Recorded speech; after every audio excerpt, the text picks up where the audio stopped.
것이니라. 아멘. 네, 그림을 보시면 십자군 전쟁에 대한 얘기를 한번 해보려고 합니다. 네, 십자군 전쟁은 우리가 교회사나 세계사에서 배우는 내용이죠. 네, 그러면 이런 질문을 한번 해보겠습니다. 십자군 전쟁은 하나님 나라의 전쟁이었을까요? 오늘 설교 제목이 이제 하나님 나라의 전쟁인데, 십자군 전쟁은 하나님 나라의 전쟁이었을까요? 기독교 왕국이 되었습니다. 물론 이제 이런 얘기들이 있지만 그걸 떠나서 이제 역사가 본격적으로 기록되었을 때 우리가 세계사를 다룰 때 대부분 중세 유럽을 중심으로 다루게 됩니다. 이제 중세 유럽은 어떻게 변했냐면 이렇게 되었습니다. 이제 신앙의 이름으로 유럽이 하나가 되었고, 이제 신앙의 이름으로 유럽 이외의 지방을 정복할 수 있는 권리와 신앙을 가졌다고 생각했습니다. 그래서 이제 유럽은 특별히 교황을 중심으로 한 그 시대의 사람들은 8차례나 십자군 전쟁 원정을 떠납니다. 그런데 이 8번의 전쟁 중에 처음 목표는 예루살렘의 회복이었습니다. 즉, 이 사람들이 생각하기에 이스라엘은 그래도 마음 편하게 가야 된다라고 생각을 한 거예요. 성지순례 때문에. 그런데 이곳이 이슬람에 의해서 정복을 당하고 나서 가기가 너무 어려운 겁니다. 이거에 대한 고민을 했습니다. 그래서 우리가 이러한 예루살렘을 회복하자라고 시작을 하였습니다. 그래서 우리 종교적인 것뿐만 아니라 정치적인 요소가 사실은 더 심각했죠. 또 세 번째, 이 시작과 끝이 분명한가입니다. 십자군 전쟁은 8차례, 많게는 소수로 정복하는 욕심으로부터 시작했기 때문에 계속되는 원정을 출발을 했던 거죠. 그러니까 끝이 명확하지가 않았습니다. 그런데 여기서 우리가 오늘 읽은 여호수아서는 그 시작과 끝이 분명합니다. 왜냐하면 하나님께서 이 전쟁과 시작과 끝을 명확하게 하셨기 때문입니다. 그것을 우리가 조금 이따가 얘기해보죠. 네 번째, 정복자의 잘못을 어떻게 평가하는가입니다. 십자군 전쟁은 당장 정복자인 십자군들에 대한 평가를 하기가 아주 어려웠습니다. 그런데 여호수아서는 다릅니다. 여호수아서는 정복하러 가는 이스라엘 백성들에게 잘못했을 때, 특별히 아이성 전투나 이런 걸 통해서 이스라엘 사람들은 하나님의 심판을 도리어 받았습니다. 그러니까 정복자에 대한 심판이 있다는 거죠. 그리고 다섯 번째, 정복의 결과가 무엇인가입니다. 십자군 전쟁은 정복을 통해서 수많은 재물을 약탈하는 거였습니다. 그리고 유럽 사회에 있었던 그 내부적인 문제를 외부로 돌리게 된 거죠. 그런데 오늘이 아니라 그 여호수아서에 등장하는 하나님 나라의 전쟁은 어떻죠? 그 정복의 결과가 약탈로 끝났을까요? 아닙니다. 여호수아서의 그 결과는 바로 약속의 땅을 다시 회복하는 것이고, 나아가 하나님께 영광을 돌리는 것. 참 어려운 거지만 그렇게 결론이 되어집니다. 그래서 우리는 오늘부터 여호수아서를 시작해 보려고 합니다. 이 여호수아서는 여기에 등장하는 땅, 약속의 땅을 정복하는 거죠. 근데 여호수아는 우리나라 말로 여호수아라고 되어 있지만 히브리 성경으로 보면 예슈아라고도 되어 있습니다. 근데 이 예슈아라고 하는 발음이 비슷한 책자 호세아서도 등장합니다. 그러니까 호세아, 여호수아, 예슈아, 이게 이제 이제 헬라어로 가면은 이에수스, 우리가 알고 있는 그 예수에 대한 발음이 여호수아, 호세아, 예수라고 하는 발음이 사실은 동일한 명칭이라는 거죠. 여호수아서는 이 가나안 땅을 정복하고 그리고 분배하는 사건을 주로 다룹니다. 그런데 이제 이 본문을 시작하는 데 있어서 여호수아서를 들어갈 때에 우리가 아주 큰 사실은 이 해석에 대한 오류를 가지고 있습니다. 말씀 여호수아서 1장 8절입니다. 우리 같이 한번 읽어볼까요? 시작. 나의 종 모세가 내게 명령한 그 율법을 다 지켜 행하고 8절 이 율법책을 주야로 그것을 묵상하여 라고 되어 있습니다. 우리는 이 7절과 8절을 아주 종교적인 해석을 아주 많이 합니다. 좀 쉽게 얘기하면 이거예요. 큐티나 말씀 묵상을 강조하는 어떤 모임들에서는 사실 필수 암송 구절입니다. 이 율법책을 주야로 묵상해라. 그런데 저는 여기에서 오늘 여호수아서를 읽을 때 이걸 율법책으로 해석하면은 앞뒤 맥락이 맞지 않는다는 얘기를 할 겁니다. 왜 그러냐? 원래 이 율법책이라고 하는 이 원래 히브리어로 가면 토라라고 하는 단어를 써요. 그러니까 나의 종 모세가 너에게 명령한 그 토라를 지켜 행하라. 8절은 이 토라를 주야로 생각하라 다시 읽으라고 되어 있습니다. 그런데 이 토라가 뭘까요? 토라라고 하는 것은 이스라엘 백성들에게 모세 오경, 창세기, 출애굽기, 레위기, 민수기, 신명기를 이야기하고 있습니다. 그런데 이 토라라고 하는 그 단어의 뜻 자체를 다시 보면요, 이런 의미를 갖고 있습니다. 이 토라라고 하는 건 사전에 보면은 디렉션이나 인스트럭션에 대한, 즉 토라는 지시, 명령, 방향이라는 단어입니다. 그러니까 우리가 기본적으로 읽었던, 자 그럼 볼게요. 나의 종 모세가 내게 명령한 그 종교적인 율법을 지켜 행하라고 우리가 알고 있었어요. 그리고 8절도 역시 마찬가지로 이 종교적인 율법책을 묵상해라, 말씀을 묵상해라 라고 우리는 익숙히 들어왔는데, 이걸 토라라고 하는 관점으로 다시 보면요, 이렇습니다. 나의 종 모세가 너에게 명령한 지시와 명령, 방향을 다 지켜 행하라. 8절도 역시 마찬가지죠. 이 지시와 명령과 방향을, 그것을 되뇌어라 라고 되어 있어요. 도리어 이 본문 자체는요, 우리가 그냥 교회에서 이제 여기서 이제 고민이에요. 그냥 익숙히 들어왔던 말씀을 항상 익숙히 생각하면요, 이 본문이 아주 새롭지 않아요. 그냥 그런가 보다. 그런데 실제로 이 본문을 보면요, 앞뒤 구절을 쭉 살펴보면 이 본문은 역사적이거나 정치적이거나 전쟁에 관한 이야기를 하고 있는 거예요. 즉 다른 말로 얘기하면요, 여호수아서 1장은요 정복전이라고 하는 시각으로 봐야 되는 본문이에요. 즉 모세가 여호수아에게 위임을 하면서 내가 너에게 명령한 그 명령이 뭐예요? 가나안 땅을 정복하라. 그걸 다 지켜 행하고 8절 이 토라 율법책이 아니라 이 지시, 즉 하나님께서 모세에게 명령하고 모세가 너 여호수아에게 주었던 그 명령과 지시를 반드시 따라라 라고 되어 있습니다. 즉 우리는 이제 여호수아서를 특히 7절과 8절 때문에 왜곡되어져 있는 우리 인식을 바꿔서 여호수아서의 시작은 하나님 나라의 전쟁, 즉 정복 전쟁에 대한 그 시작을 알리는 구절입니다. 그래서 그 관점으로 우리는 여호수아서를 한 4번 정도 살펴보려고 합니다. 자, 그럼 이제 하나님 나라의 정복 전쟁은 어떻게 되는가 이제 밝혀보겠습니다. 1번 전쟁 준비입니다. 하나님께서 여호수아에게, 그리고 여호수아는 관리들은 백성에게 뭐라고 얘기했는지 잘 살펴보세요. 우리가 여태까지 읽었던 7절과 8절을 종교적인 율법책으로 하면 10절과 11절은 전혀 맥락에 맞지 않아요. 갑자기 말씀 묵상해라 라고 하면서 전쟁 얘기하는 게 맞지가 않거든요. 그런데 정복전쟁이라고 하는 그 안경을 가지고 10절을 보세요. 그 말씀을 다 듣고 나서 여호수아가 관리들, 즉 중간 장수들에게 얘기하는 거예요.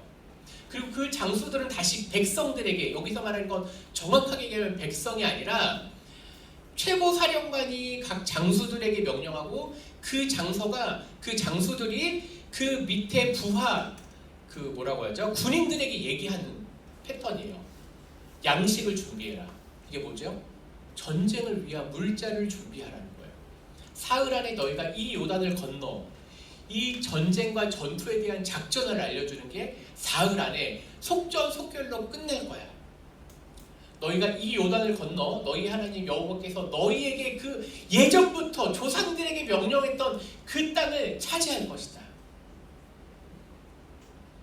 우리 군대 다녀오신 분들은 알지만 별이 이제 별 달고 있는 우리 장군급이 영급들한테 명령을 내리고 그럼 이제 대대장님한테랑 뭐 연대장님한테 그럼 연대장님이 다시 뭐 대대장, 중대장, 소대장한테 쭉 명령이 하달되죠.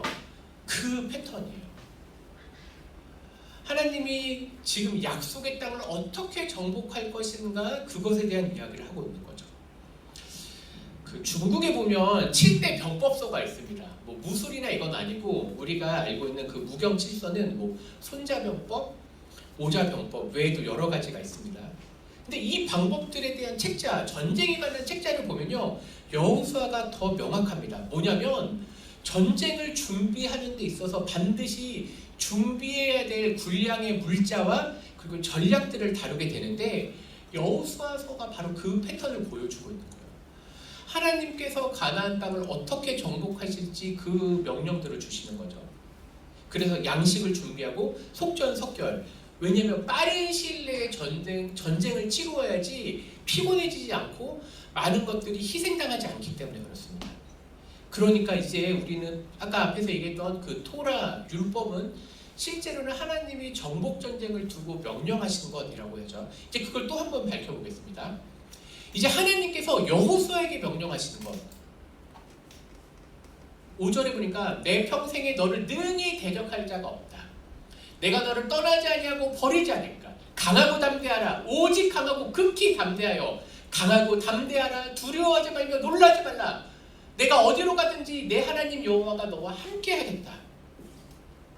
이게 뭐죠? 전쟁에서 사실 장수의 멘탈은 엄청 중요합니다. 우리 영화 명량을 보셨나요? 혹은 전쟁에 관련된 것들을 보셨나요? 그럼 항상 전쟁에 나가기 앞서서 투지를 불태우는 말들을 합니다. 왜 그럴까요? 그게 멘탈을 새롭게 하는 거예요. 전쟁에 임하려면 죽을 각오, 일사각오를 하고 뛰어들기 때문에 그렇죠. 지금 하나님께서 최고 사령관인 여호수아의 그 멘탈을 다시 한번 불러일으키는 본문이에요. 그래서 능히 널 대적할 자가 없다. 강하고 담대해라. 너는 반드시 싸워서 이길 사람이다 라고 얘기하고 있는 거예요. 하나님께서 지금 여호수아에게 강하고 담대하라라고 하는 이 전투를 불태우는 말, 내면을 준비시키시면서 오늘날로 따지면 무조건 승리에 임하면 이기겠다라고 얘기하는 거예요. 혹시 우리 친구들 중에 유튜브에서 뭐 강철 부대 이런 걸 찾아본 적 있나요? 아니면 뭐 한국의 뭐 10대 예를 들면 뭐 특수군 뭐 이런 거 본 적 있나요?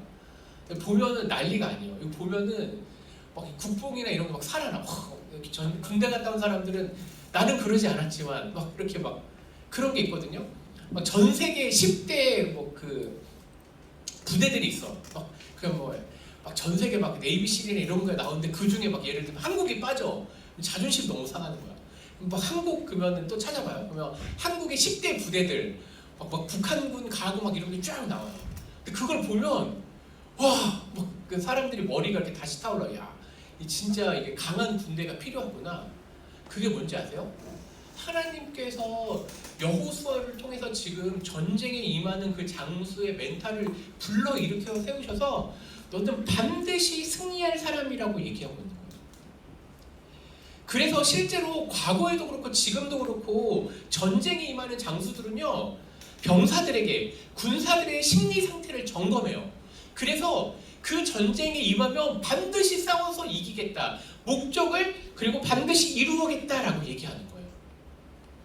자, 여호수아가 관리들과 백성들에게 있고 하나님이 여호수아에게 명령했고 이제 마지막 하나님이 모세에게 뭐라고 명령했는지 이제 지금 오늘 본문을요 뒤에서부터 앞으로 가고 있는 거예요. 내 종 모세가 죽었으니 너는 이 모든 백성과 더불어 일하라. 지금 모세가 죽었기 때문에 하나님이 여호수아를 향해서 하는 게 너는 이 모든 백성과 더불어 일어나서 요단을 건너라 그래요. 모세는 비록 죽었지만 모세는 이 요단을 건널 수 없었지만 너는 반드시 건너야 돼요. 3절 내가 모세에게 말한 바와 같이 너희 발바닥으로 밟는 모든 것을 내가 너희에게 주겠다. 두렵고 떨지 말라는 거예요. 그러면서 4절에 뭐예요? 광야, 레바논, 큰 강, 유브라데, 티그리스와 유브라데 거기를 얘기하는 거예요. 해쪽 속의 온 땅, 이건 히타이트 족속을 얘기하고 있고요. 해지는 쪽 대해, 이거는 지중해를 얘기하고 있는 거예요. 너희의 영토가 되리라. 이게 뭐예요? 사실 하나님께서 이 말씀을 언제 얘기해 주셨죠? 거슬러 올라가면 창세기에 아브라함에게, 이삭에게, 야곱에게, 요셉에게, 모세에게 약 400년이 훨씬 넘은 그 약속이 담겨있는 책이 뭐였어요? 토라, 율법이었어요. 그 가르침이요.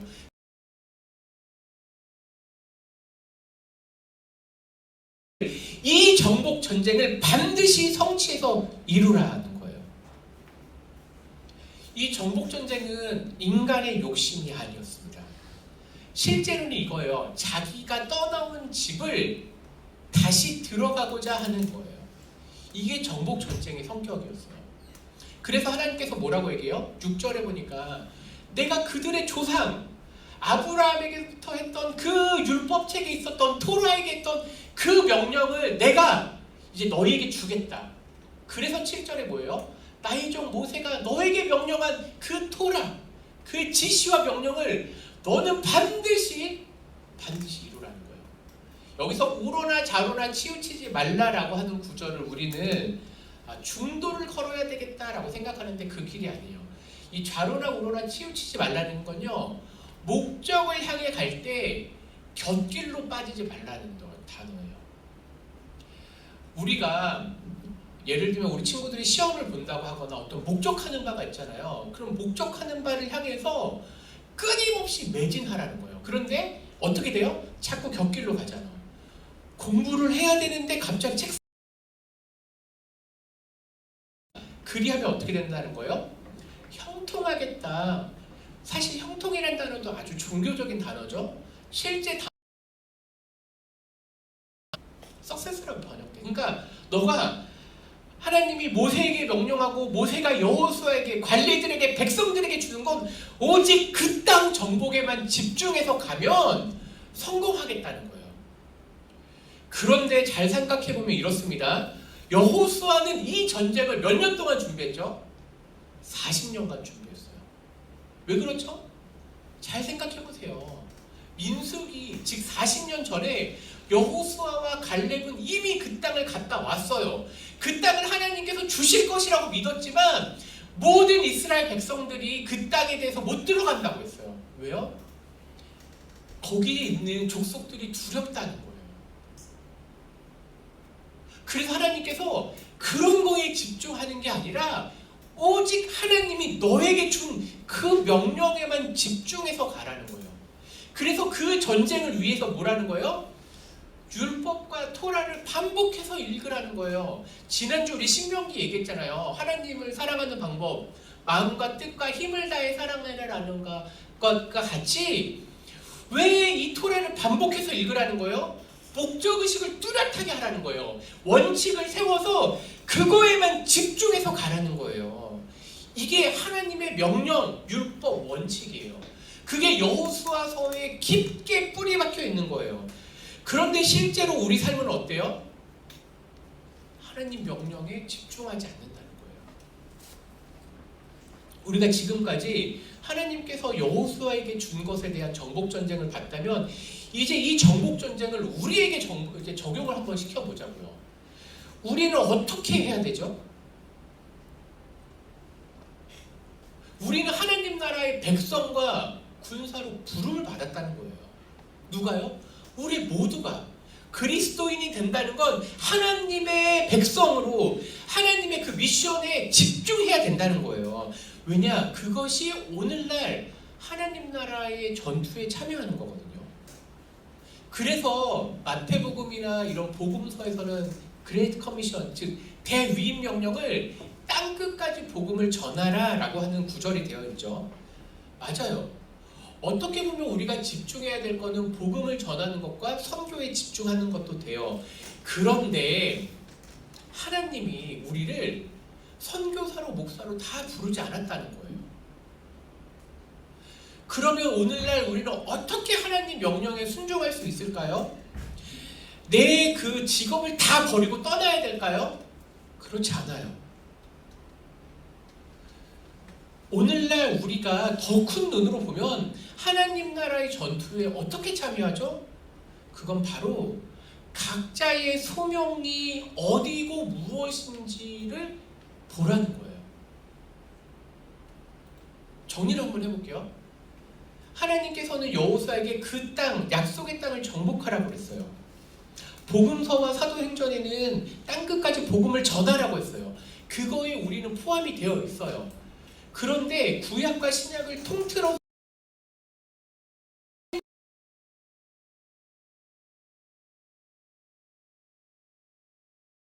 하나님은 모세와 여호수아에게 떠나지 않겠다고 얘기하셨어요. 그런데 이것도 불명확했는지 신약에서 뭐라 그래요? 성령님을 우리에게 보내주셔서 내가 너희를 떠나지 않겠다고, 즉 예수님을 믿고 성령님이 우리 가운데 오시면 성령님이 우리를 버리지도 않고 떠나지 않고 항상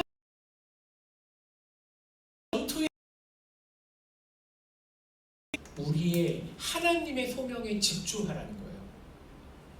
이거를 아브라함 카이퍼는 영역 주권이라고도 얘기했어요. 오늘날로부터 약 100년 전에 있었던 네덜란드 수상이에요. 이 사람이 목사님이었는데 총리가 됐어. 그래서 목사직을 내려놓고 네덜란드의 총리가 돼서 얘기했던 게 뭐냐면 모든 영역을 하나님께 돌리자예요. 이게 영역 주권이에요. 그리고 이분이 한 말이 뭐예요? 이런 얘기예요. 이 땅에 단 한 평도, 아니 한 뼘도, 침 한 방울도 하나님의 영역이 아닌 곳이 없다는 거예요. 이게 바로 우리가 정복 전쟁에 임하는 목적이자 수단이자 방법이에요. 우리 친구들이 가야 될 길은 무엇이에요? 다 같은 곳으로 가지 않아요. 여러분들이 다 목사로 부름받지 않았어요. 여러분들은 여러분들의 꿈이 있을 거예요. 근데 그 꿈은 하나님이 여러분들에게 주신 거라면 그 꿈에서부터 시작해서 그곳에서 하나님을 드러내는 거예요. 회사에 서면 회사의 그 직원으로, 회사의 대표면 그 회사의 대표로, 학생이면 학생으로서.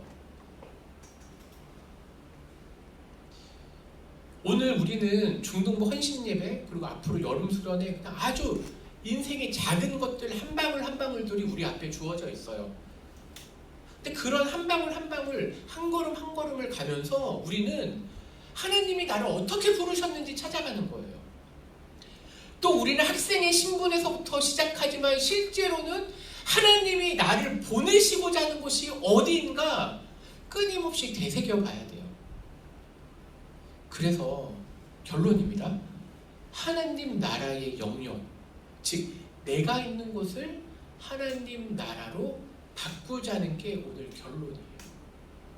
그래서 여호수아서는 땅을 자세히 다룹니다. 지도를 아주 자세히 다룹니다. 오늘날로 따지면 우리 친구들이 노래를 해야 되는 사람은 그 노래를 부르는 영역에서, 그림을 그리는 사람은 그 영역에서, 그리고 가르치는 사람 혹은 회사에서 바로 그곳에서 하나님을 드러내는 것이 오늘 설교 제목처럼 하나님 나라의 전투에 참여하는 것입니다. 우리 친구들이 이 놀라운 하나님의 부르심에 응답했으면 좋겠습니다. 그리고 평생을 그 하나님 뜻을 이루고자, 즉 하나님 나라의 전투에 참여해서 승리하시는 우리 모두가 되기를. 그래서 오늘 성경 본문이 형통하겠다고 했지만 우리 오늘날로 따지면 하나님이 우리를 부르시는 그 영역에서 성공하시기를 간절히 기원합니다. 기도하겠습니다. 주님 감사합니다. 여호수아를 부르셔서 여호수아를 통하여 가나안 땅을 정복하셨던 하나님, 오늘날 우리를 부르셔서 그 각자의 삶의 영역에서 우리를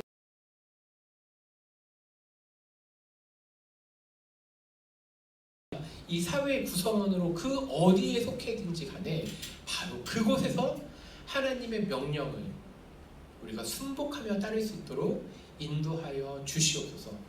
주님의 부름을 기뻐하며 우리가 끝까지 그 목표를 이루어갈 수 있도록 인도하여 주시옵소서. 예수님 이름으로 기도합니다. 아멘.